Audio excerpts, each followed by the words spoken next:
മക്കളെ 9ാമത്തെ ക്വസ്റ്റ്യനിലേക്ക് കയറുന്നു. ക്വസ്റ്റ്യൻ നമ്പർ 9 പോകുന്നു. 9. ഓക്കെ, കോണിക് സെക്ഷൻ ആണ് ക്വസ്റ്റ്യൻ. കോണിക് സെക്ഷനിൽ പറഞ്ഞിരിക്കുന്നത് alpha x plus beta y is equal to 109 is the equation of the കോഡ് of the ellipse whose mid point തന്നാൽ കോഡിൻ്റെ ഇക്വേഷൻ. മിഡ് പോയിന്റിൽ നിന്ന് കോഡിൻ്റെ ഇക്വേഷൻ എന്ന് പറയുകയാണെങ്കിൽ നമുക്കറിയാം T is equal to S1 ആണ്.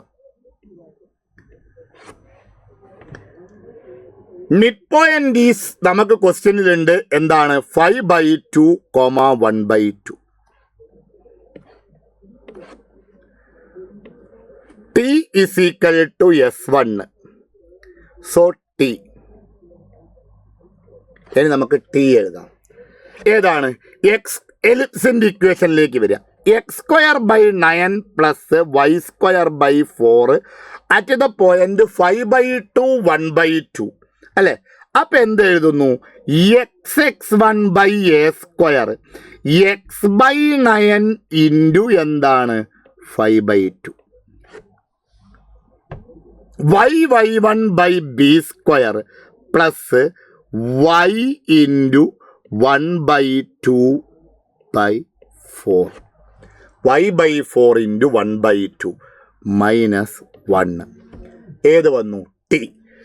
S1 ഈസ് എന്താണ്? S1 ആ കോർഡിനേറ്റ്സ് ഏതാണോ കോർഡിനേറ്റ്സ് അത് അതിലേക്ക് സബ്സ്റ്റിറ്റ്യൂട്ട് ചെയ്യുകയാണ് ചെയ്യേണ്ടത് അല്ലേ? അപ്പോൾ S1 എന്ന് പറഞ്ഞുവെച്ചാൽ എന്താ സബ്സ്റ്റിറ്റ്യൂട്ട് ചെയ്യേണ്ടത്? 5/2 ആണ്. 5/2 സ്ക്വയർ ചെയ്താൽ 25/4. 25/4 ഇൻറ്റു 9 ആണ്. അപ്പോൾ അത് 36.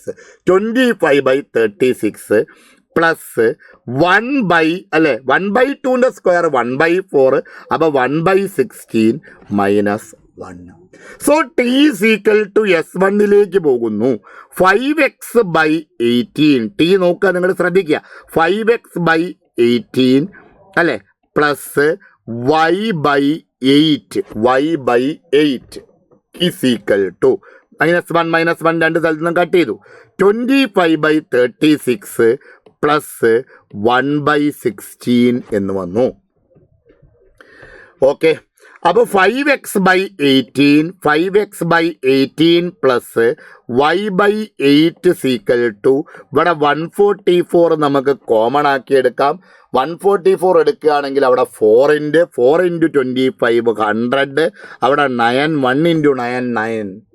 അപ്പോൾ നമുക്കൊരു 2 കട്ട് ചെയ്യുക. ഇവിടെ 9 വരും, ഇവിടെ 4 വരും, ഇവിടെ 72 വരും. ശരിയല്ലേ? ഇനി ആ 72 നമുക്ക് ലെഫ്റ്റിലേക്ക് എടുക്കാം. 72 ലെഫ്റ്റിലേക്ക് എടുക്കുകയാണെങ്കിൽ 72 എന്ന് നമുക്ക് കട്ട് ചെയ്ത് പോകുമ്പം 72 × 5x/9 plus 72 × y/4 is equal to 109. അപ്പം ഇത് 40x ആവും അല്ലേ? 40x പ്ലസ് അതവിടെ എത്രയാവും? 18y ആവും. 18y is equal to 109. Okay, അതാണ് നമുക്കിവിടെ ക്വസ്റ്റ്യനിൽ കിട്ടേണ്ടത്. ശ്രദ്ധിക്കുക, അതാണ് നമുക്കിവിടെ കിട്ടേണ്ടത്. Alpha x plus beta y is equal to 109. അപ്പോൾ നമുക്ക് ആൽഫയും ബീറ്റയും കിട്ടി. What is alpha? Alpha is 40 and beta is 18. So alpha plus beta is 58 എന്ന് നമുക്ക് ഇതിനെ നോക്കി. ഓക്കെ, ഓപ്ഷൻ സി ആണ് കറക്റ്റ് ആൻസർ.